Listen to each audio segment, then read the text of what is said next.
जाकर सिखों से पूछो, वो कहते हैं कि आदि ग्रंथ श्री गुरु ग्रंथ साहिब कहते हैं कि वो अमर गुरु है, वही गुरु है। तो कौन कहता है कि कोई हाड़ मास में गुरु हो तो ही गुरु हो सकता है? पुस्तक क्यों नहीं गुरु हो सकती? आप पुस्तकें पढ़कर सीखिए ना, धड़ल्ले से बोला करिए नहीं।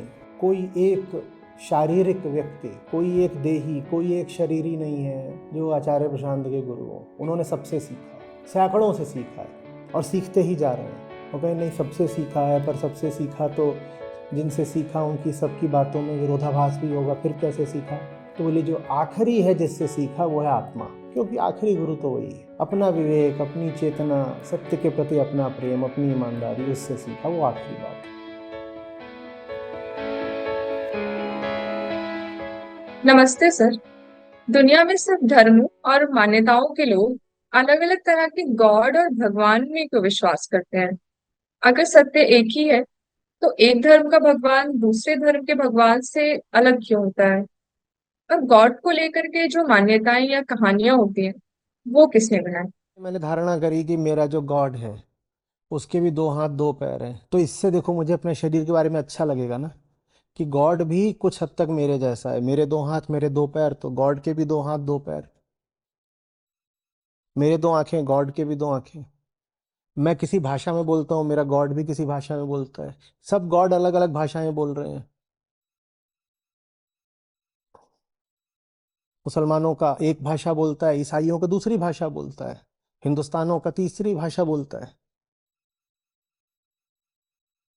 और कौन सी भाषा बोलता है गॉड? जो मेरी भाषा है। तो देखो इससे अब अहंकार को अच्छा लगेगा ना। तो इसलिए बिलीफ सिस्टम जो होता है वो जल्दी से जड़ पकड़ लेता है, क्योंकि मैंने रचा है। लोग बोलते हैं ना God made man in his image, उल्टा है ना, man made God in his image. हम जैसे होते हैं उस हिसाब से अपना गॉड तैयार कर लेते हैं। किसी ने कहा है कि अगर कुत्ते बिल्ली वगैरह अपना गॉड तैयार करें तो ये तो पक्का है कि वो गॉड इंसान जैसा नहीं दिखेगा। शेरों का जो गॉड होगा वो शाकाहारी हो सकता है क्या?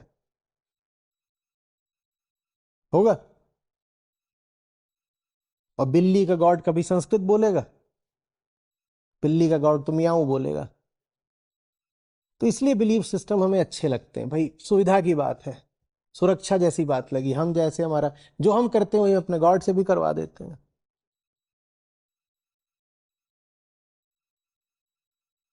और दुनिया भर के जो गॉड हैं उन्होंने वही सब करा जो उस जगह की संस्कृति थी, वही काम वहां के गॉड से भी करवा दिया गया।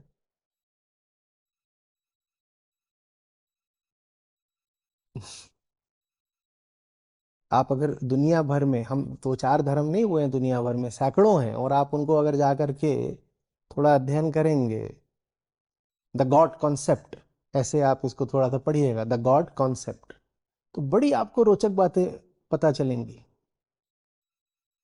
जिन जगहों पर एक ही विवाह करा जाता था, संस्कृति थी भाई, संस्कृति माने परंपरा, अपना एक आदत, परंपरा माने आदत, एक पुरानी चीज चल रही है आदतन।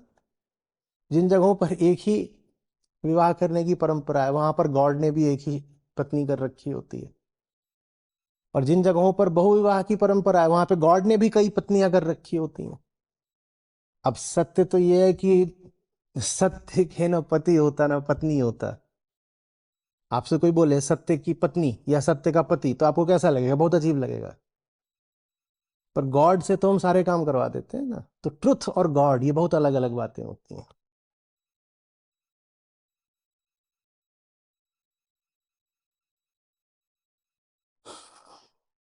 गॉड थियोलॉजी का प्रोडक्ट है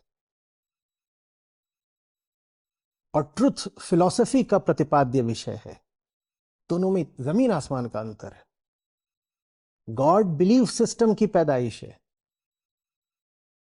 और ट्रुथ दर्शन शास्त्र का अभीष्ट विषय है।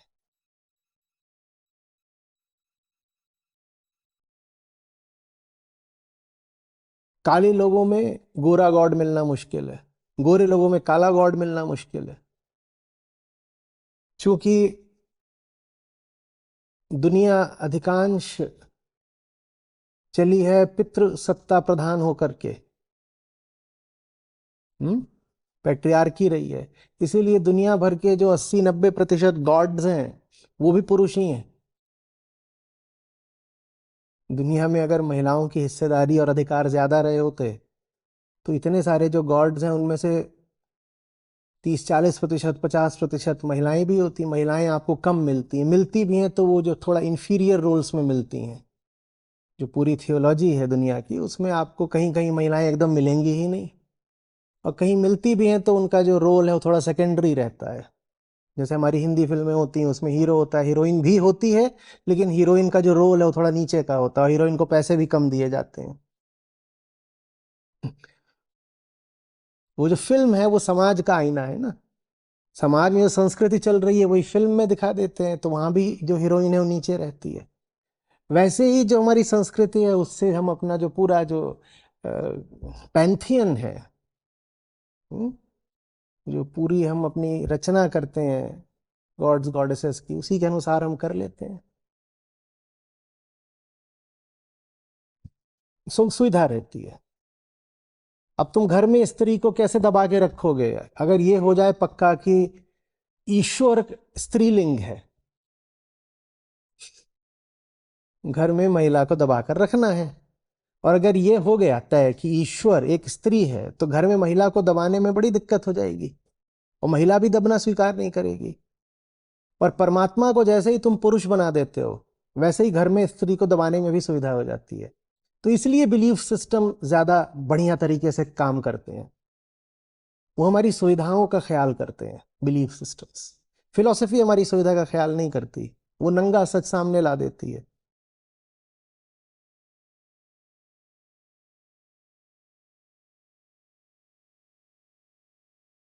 आपको अगर अब समाज में जाति चलाकर चलनी है, आपको कुछ लोगों को नीचे दबाए रखना है, तो फिर आपके लिए जरूरी है कि आप अपने गॉड्स गॉडेसेस की जो कहानियां बनाएं वहां भी जाति हो, तो फिर आप वैसी कहानियां बना दोगे। उससे जो समाज में व्यवस्था चल रही है शोषणकारी, वो व्यवस्था चलाए रखने में सुविधा रहती है। तो इसलिए बिलीफ सिस्टम्स ज्यादा प्रचलित होते हैं। ट्रुथ, सत्य प्रचलित नहीं होने पाता। आज भी भारत में धर्म के नाम पे लोगों के पास किस्से कहानियां हैं, उपनिषद थोड़े ही हैं। भगवत गीता और भागवत पुराण में भी ले लो तो 10 गुना ज्यादा प्रचलित है पुराण भगवत गीता की अपेक्षा।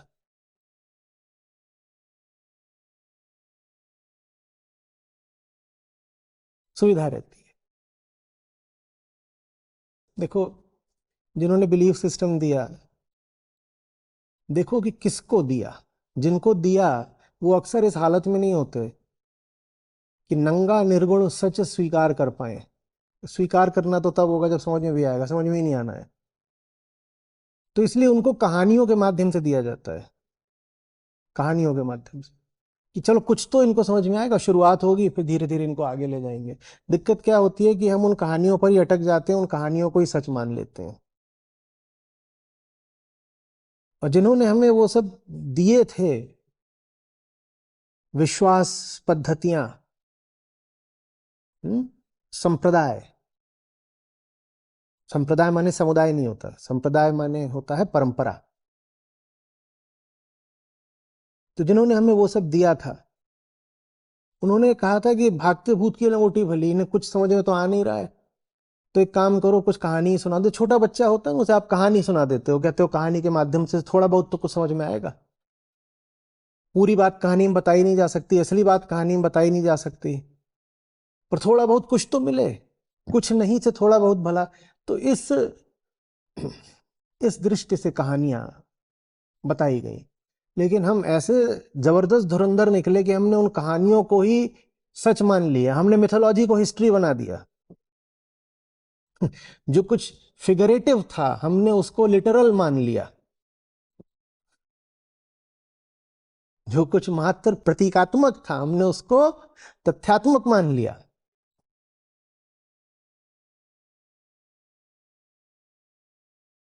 ये हुआ है। और फिर अगर इनसे कहा जाए कि भाई वो जो है वो बात सिर्फ फिगरेटिव है, मुहावरा है, एक कहानी है, एक प्रतीक है। तो कहेंगे अच्छा, फिर जिन्होंने हमें वो बात बताई कि उन्होंने झूठ बोला, नहीं, उन्होंने बिल्कुल झूठ नहीं बोला, वो हमारे शुभचिंतक थे। तो इसलिए उन्होंने हमें एक कहानी दी, क्योंकि छोटे बच्चे को कहानी दी जा सकती है, पर वो छोटा बच्चा हमेशा छोटा ही रहेगा क्या? कभी तो बड़े हो जाओ।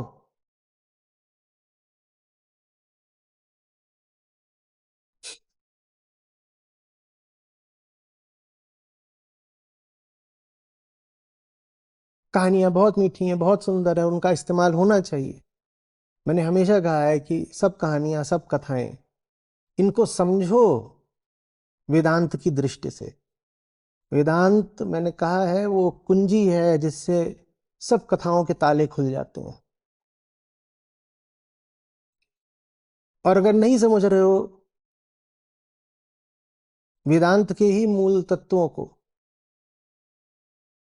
तो दुनिया की कोई कहानी लाभ नहीं देने वाली। और कहानियां बड़ी गोपनीय बातें अपने गर्भ में छुपा कर रखती हैं। कहानियों में ऐसी ऐसी सीख छुपी होती हैं कि बाप रे बाप। और वो सीख उसी को उपलब्ध हो पाती है जिसके पास ताले की चाबी हो।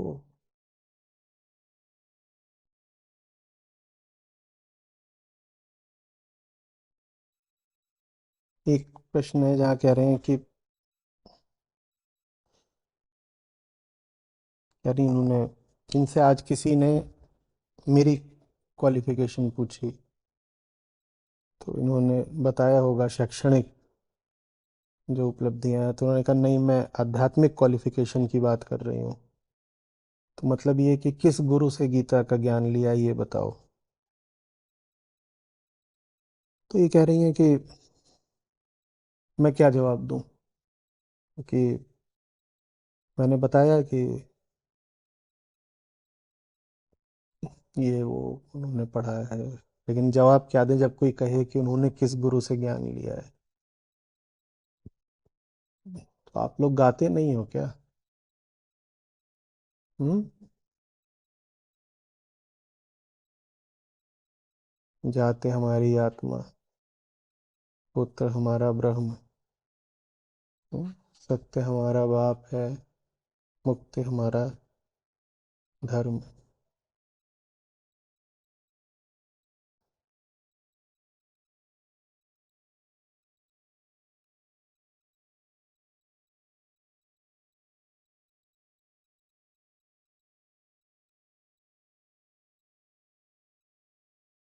और जो मैंने करा है वो आप भी कर सकते हो।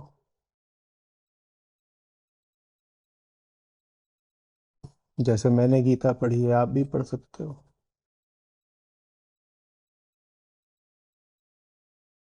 और आपको अपनी ईमानदारी से लगता हो कि आपको बिल्कुल बात समझ में आ गई है, तो किसी और से पूछने की जरूरत भी नहीं है।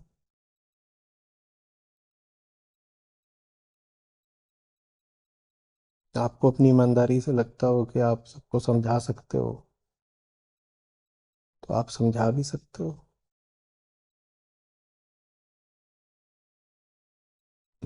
हम्म।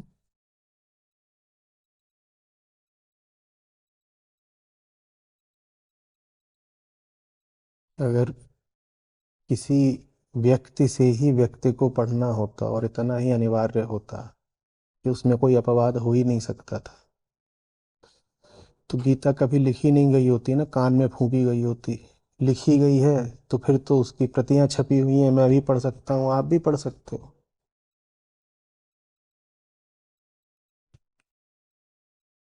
हम्म।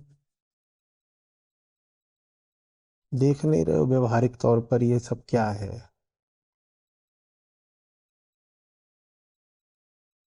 ये है कि मन पर किसी परंपरा का कब्जा बना रहे। हर परंपरा के पास अपने पूर्वाग्रह हैं, और वो चाहते हैं कि आप जाओ तो उसी किसी न किसी परंपरा से दीक्षित होकर के आओ। उस परंपरा से दीक्षित होने का मतलब होता है कि उसके पूर्वाग्रहों को भी तुम अपने ऊपर लाद लो, उनसे संक्रमित हो जाओ। मैं आप तक साफ खरी बात अगर पहुंचा पा रहा हूं, तो उसका एक बड़ा कारण ये भी है कि मैं किसी परंपरा, संप्रदाय या समुदाय से नहीं आता हूं।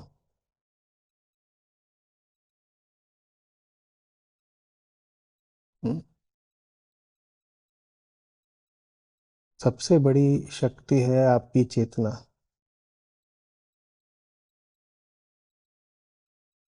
और अगर वो ध्यान का चुनाव कर ले तो कोई ऐसी बात नहीं है जो आप नहीं समझ सकते।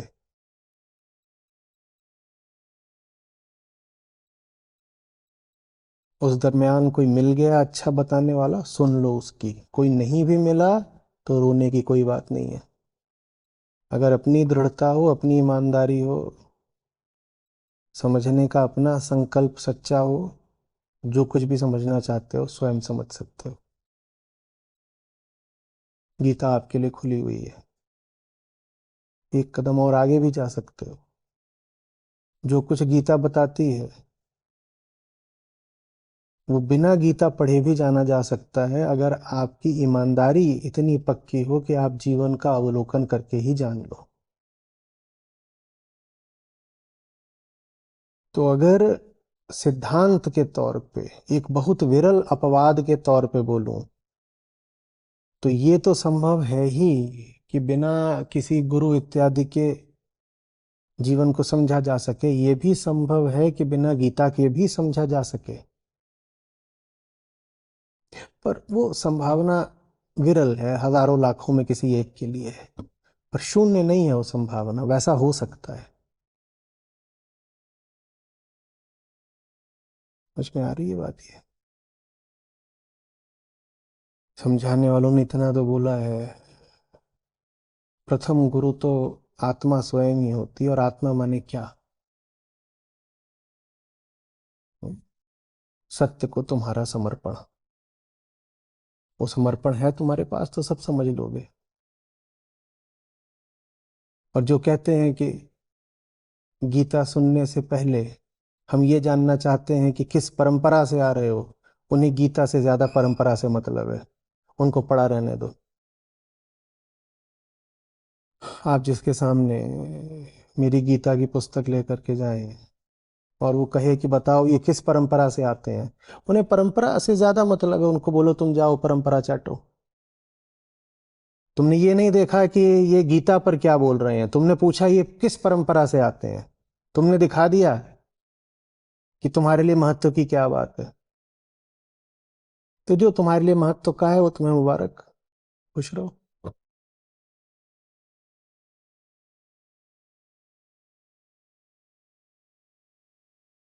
हम्म? किसी से जानने में, सुनने में, सीखने में कोई बुराई नहीं है, लेकिन किसी व्यक्ति का होना जानने, सुनने, सीखने के लिए अनिवार्य भी नहीं है।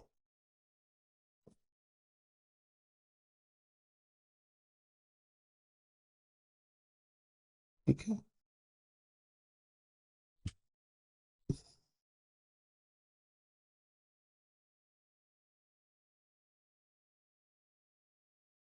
इतना तो बोला संतों ने।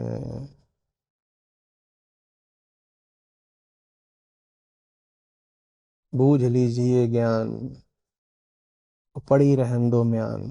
जिनको म्यान से ज्यादा मतलब है उनसे कहो तलवार तुम्हारे लिए नहीं है, तुम म्यान लेकर घूमो। ये वही लोग हैं जो किसी से ज्ञान लेने से पहले उसकी जाति भी पूछ लेते हैं, क्योंकि कौन दीक्षित हो सकता है कौन नहीं, इसमें तो जाति का भी खूब योगदान होता है। फिर हमको एकलव्य का अंगूठा याद आता है कि राजपुत्र नहीं हो। और हमारी ही प्रतिमा सामने रख करके तुम सीख रहे थे। तुम्हारे तुमने हमसे सीखा, हम गुरु हैं तुम्हारे, लाओ गुरु दक्षिणा अंगूठा दो। मैं बचा हूं इन सब बातों से। और महाभारत जैसा रक्तपात न हो पाता अगर कर्ण को उसकी श्रेष्ठता के आधार पर जगह, स्थान, सम्मान दे दिया होता। तो वो तो जब वहां खड़ा हुआ और ये सब नए नए सब राजपुत्र आए थे द्रोण के यहाँ से दीक्षा लेकर के, तो सीधे उससे पूछ रहे हैं बताओ पिता कौन है, जाति क्या है, गुरु कौन है, ये सब पूछना शुरू कर दिया उससे। वही सब आज भी चल रहा है।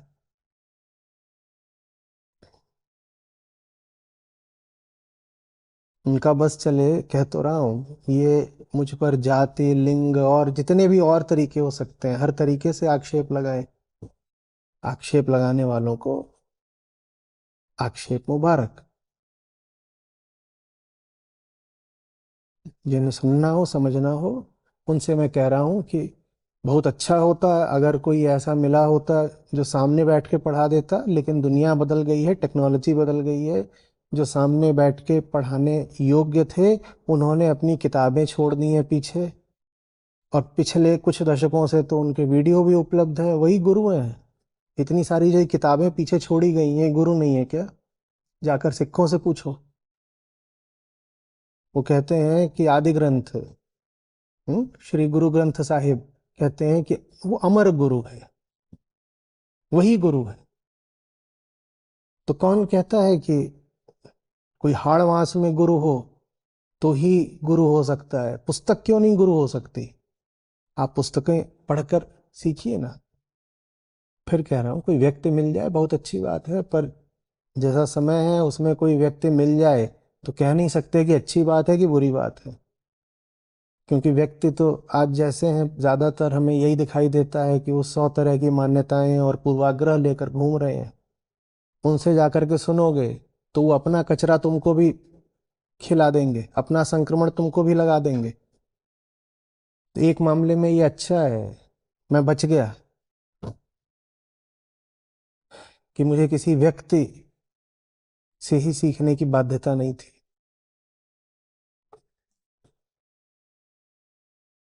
हम्म। और मैं भी आपसे बात कर रहा हूं, आपको कभी लगे कि मैं सत्य से ज्यादा अपने पूर्वाग्रहों को महत्व दे रहा हूं, मेरी बात सुनने की कोई जरूरत नहीं है। ठीक है।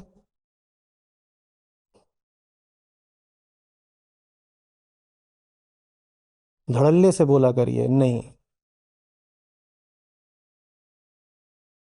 कोई एक शारीरिक व्यक्ति, कोई एक देही, कोई एक शरीरी नहीं है जो आचार्य प्रशांत के गुरु हो। उन्होंने सबसे सीखा है, उन्होंने सबसे सीखा है, सैकड़ों से सीखा है, और सीखते ही जा रहे हैं।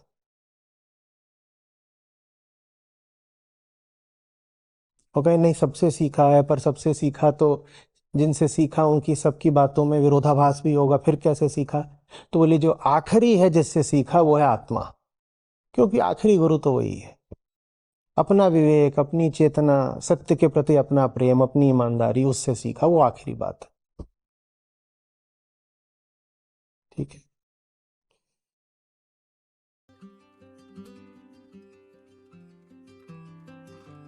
नमस्ते।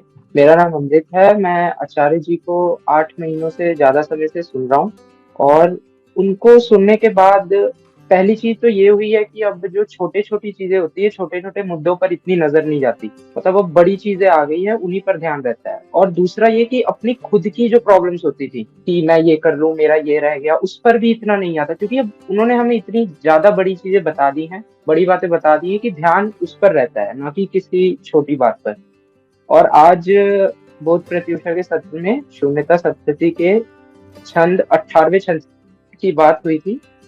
तो आज के सत्र में इसी की बात हुई है। तो आचार्य जी ने जो सूत्र दिया था वो था कि अगर जिन्हें सत्य चाहिए उनको बाकी सत्यों को अपनी जिंदगी से हटाना पड़ेगा। बहता पानी निर्मला बंधे सौगंधा हो, साधु जन रमता भला, दाग न लागे कोय रे साधु, दाग न लागे को।